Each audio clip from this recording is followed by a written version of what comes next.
નમસ્કાર દર્શક મિત્રો, દૂરદર્શન સમાચારમાં આપનું સ્વાગત છે। શરૂઆત કરીએ આજના મુખ્ય સમાચારથી।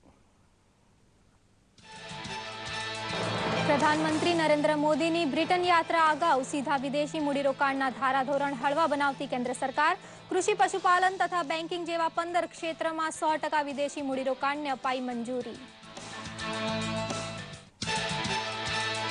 સૈનિકો માટે વન રેન્ક વન પેન્શનનો ઉકેલ અને અમલને મોદી સરકારની સર્વોત્તમ સિદ્ધિ ગણાવતા સંરક્ષણ મંત્રી 5 વર્ષે પેન્શનની ફેર ગણતરી જેવા લાભ સામે કચવાટ હોય તો પંચ સમક્ષ અરજી માટે કરી શકશે અપીલ।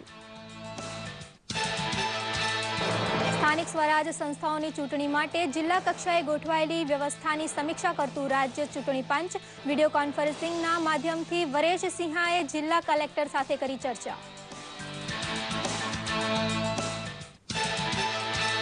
પ્રકાશના પર્વ દીપાવલીની દેશભરમાં પરંપરાગત ઉત્સાહપૂર્વક થઈ રહેલી ઉજવણી, બજારોમાં છેલ્લી ઘડીની ખરીદી માટે જોવા મળી રહેલી લોકોની ભારે ભીડ।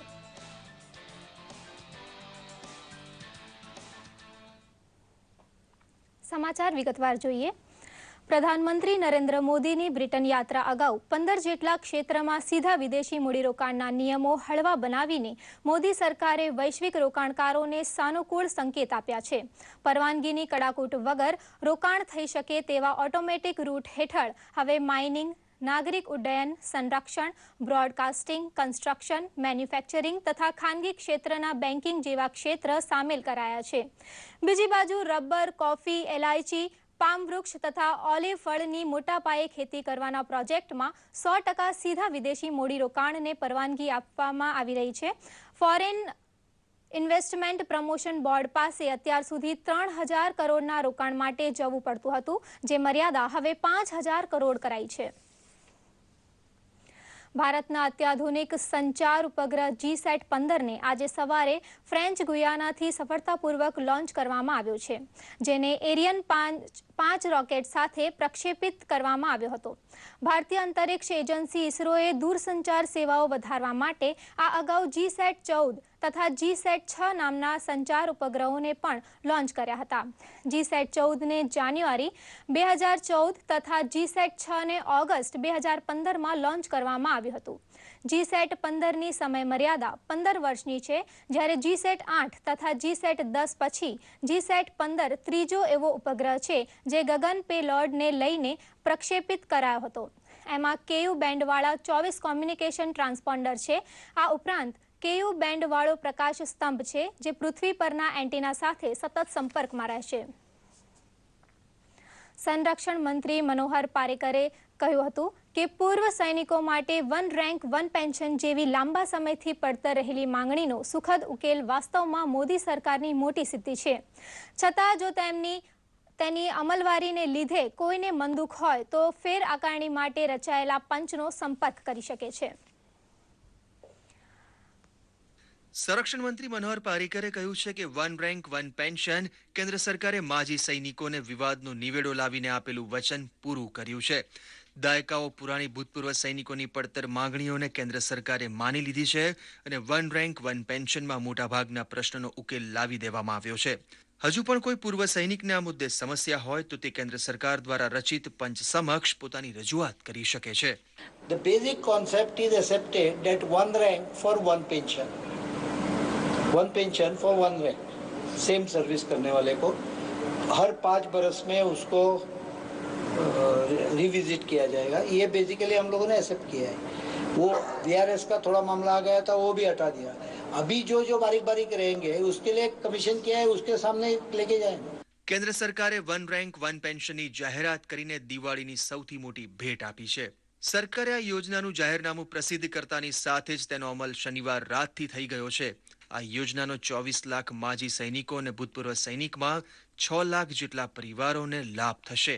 સરકારે પ્રસિદ્ધ કરેલી આ યોજનાના જાહેરનામા અનુસાર 1 જુલાઈ 2014થી તેનો અમલ થશે।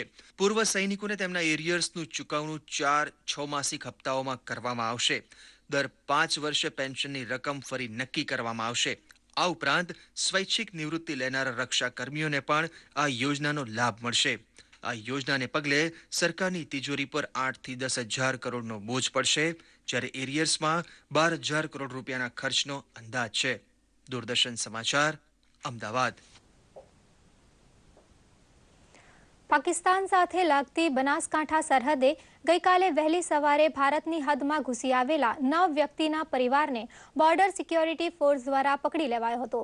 પિલર નંબર 991 ઉપરથી ઝડપાયેલા પાકિસ્તાની ઇસમ થરપારકર જિલ્લાના હિન્દુ હોવાનું જણાવ્યું હતું. માતા પિતા સાથે 7 નાના સંતાનો પૈકી 5 છોકરા અને 2 છોકરી છે.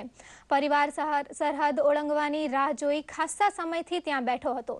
ત્યારથી બીએસએફના જવાનોની તેમના પર નજર હતી, પરંતુ સરહદ ઓળંગી ભારતમાં પ્રવેશ કરવાનું સાહસ કરતા તેમની અટકાયત કરી વધુ પૂછપરછ માટે રાપર લઈ જવાયા હતા.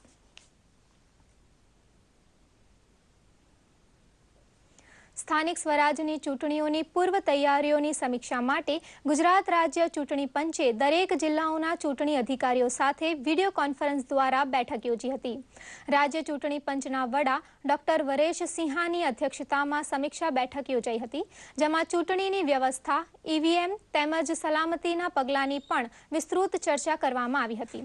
આ બેઠકમાં વિવિધ વિભાગોના ઉચ્ચ અધિકારીઓ, રાજ્યના પોલીસ વડા, પીસી ઠાકુર સહિતના ગૃહ વિભાગના ઉચ્ચ અધિકારીઓ પણ ઉપસ્થિત રહ્યા હતા.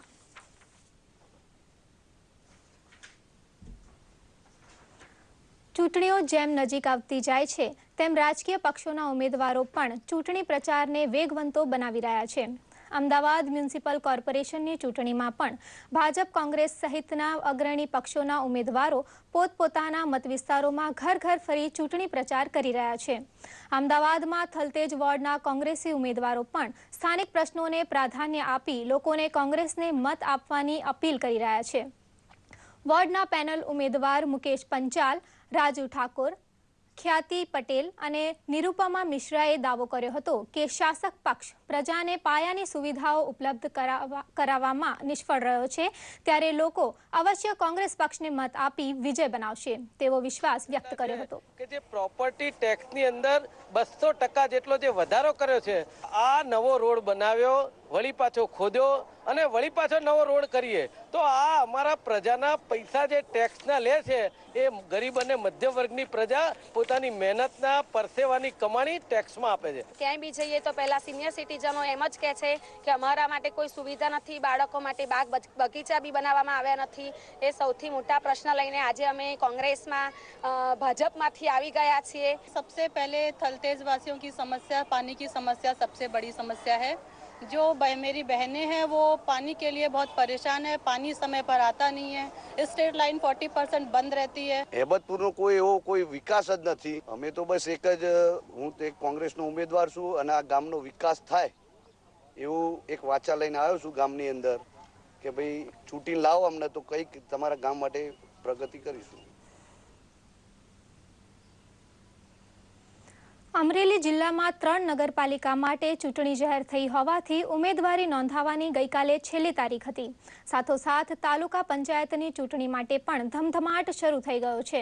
ભાજપ તરફથી ઉમેદવારો નક્કી થતાં શિસ્તબદ્ધ રીતે ઉમેદવારી નોંધાવવાનું કામ સંગઠન પાંખની નિગરાની હેઠળ ચાલી રહ્યું છે, જ્યારે કોંગ્રેસમાં ટિકિટ આપવાની અવઢવ છેલ્લી ઘડી સુધી રહેશે તેવો અણસાર મળી રહ્યો છે, કારણ કે વિધિવત યાદી હજુ સુધી બહાર પડી નથી.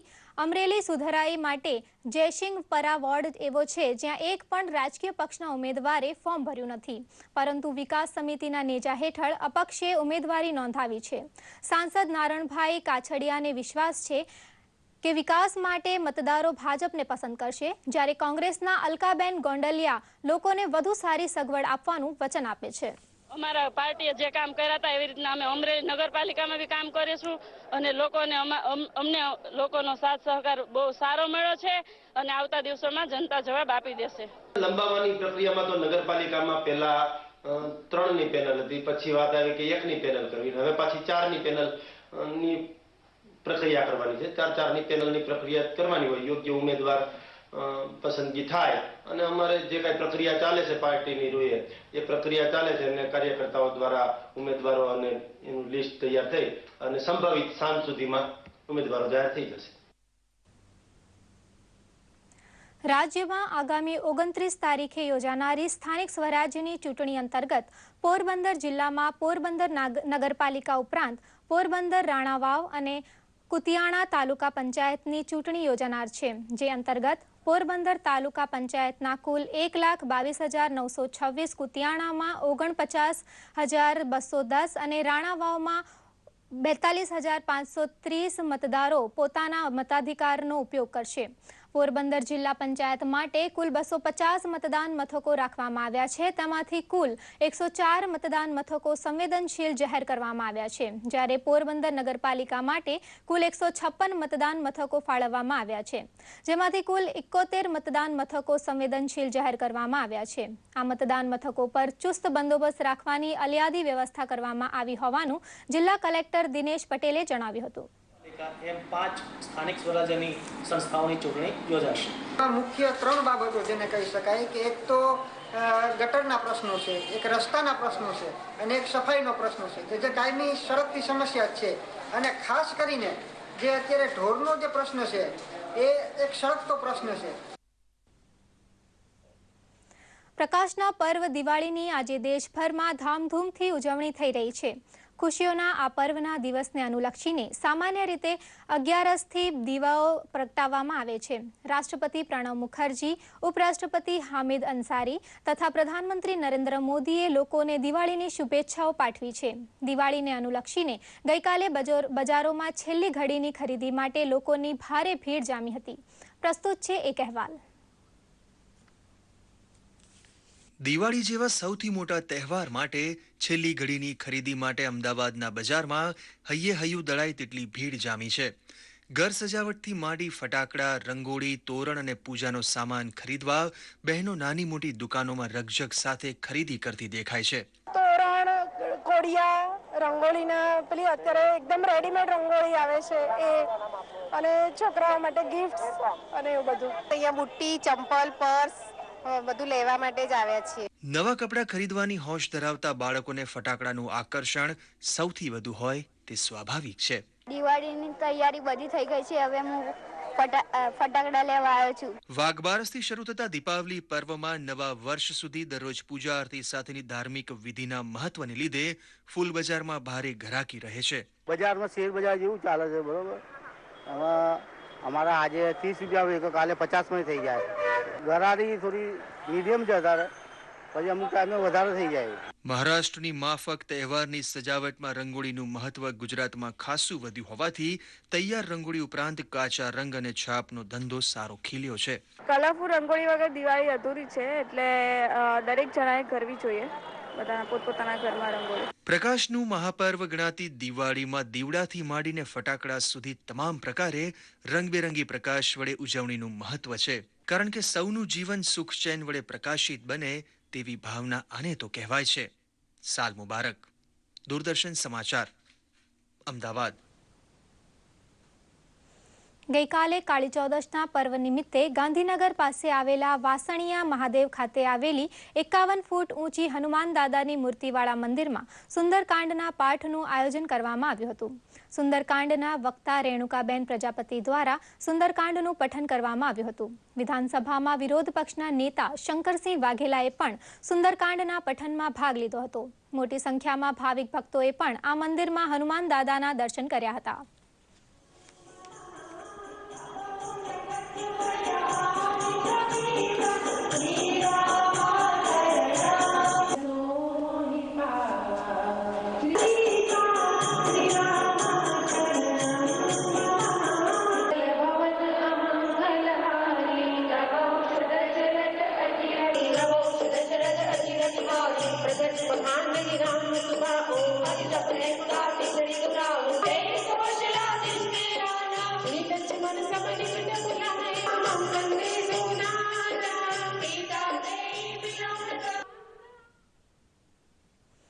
આ સાથે આ સમાચાર બુલેટિન અહીં સમાપ્ત કરીએ છીએ. વધુ સમાચાર સાથે ફરી મળીશું. નમસ્કાર.